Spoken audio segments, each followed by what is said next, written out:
barroko garaiko musikagile alemaniar bat izan zen.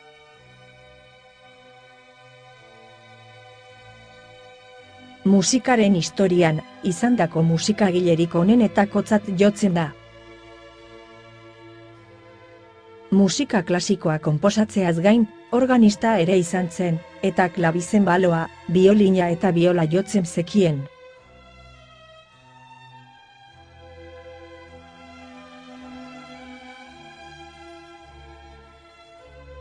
Ehunka musikalan egin zituen, koro edo abesbatzetarako, orkestrarako eta baita banakako instrumentuetarako ere, organorako bereziki.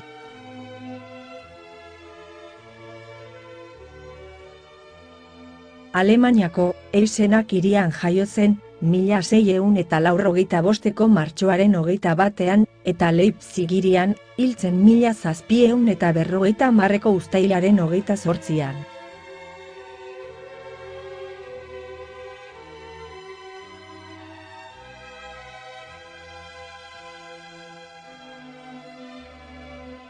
Bere anaia zaharrena organista zen, eta berak eman omen zizkion organoa jotzen ikasteko lehen eskolak.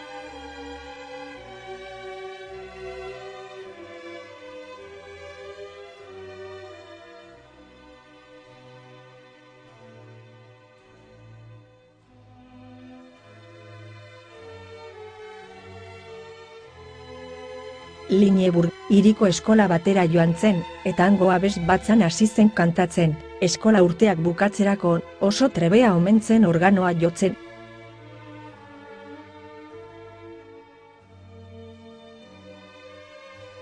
Geroago, hainbat hiritan ibili zen lanean, hainbat elizatan eta Alemaniako jauntxo handi batzuentzat.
Weimarreko dukearen organo jotzaile ofiziala izan zen, haren kargurik aipagarriena. Ondoren, dukearen orkestrako zuzendari bihurtu zen.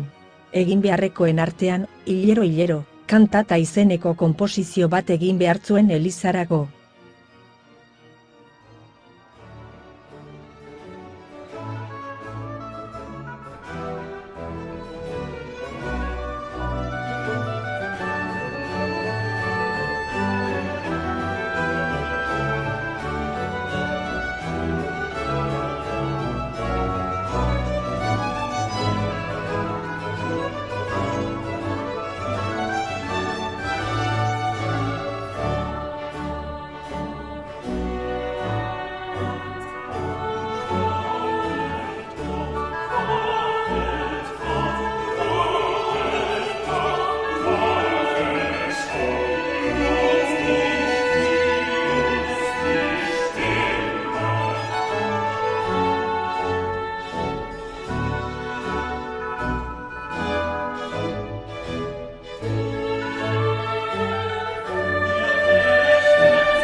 1723an Leipzig hiriko kapela maisu postua irabazi zuen.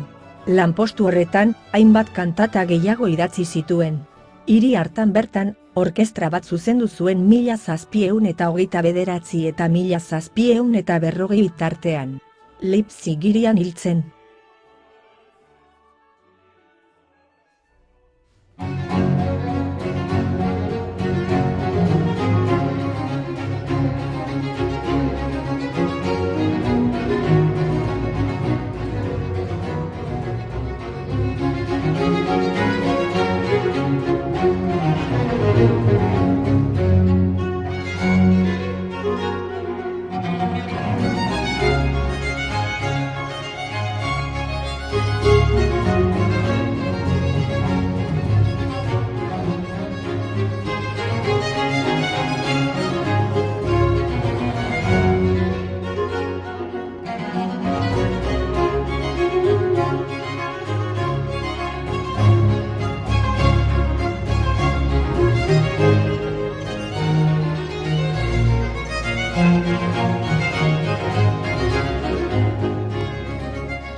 Haren bizitzan ospe handia izan zuen musika jotzaile bezala, haren lanak, berriz, nahiko ahaztuta geratu ziren bera hil eta gero. 19. mende hasieran, hasi zen ospe handia irabazten, eta gaur egun musika klasikoko lanik entzunenetakoak dira.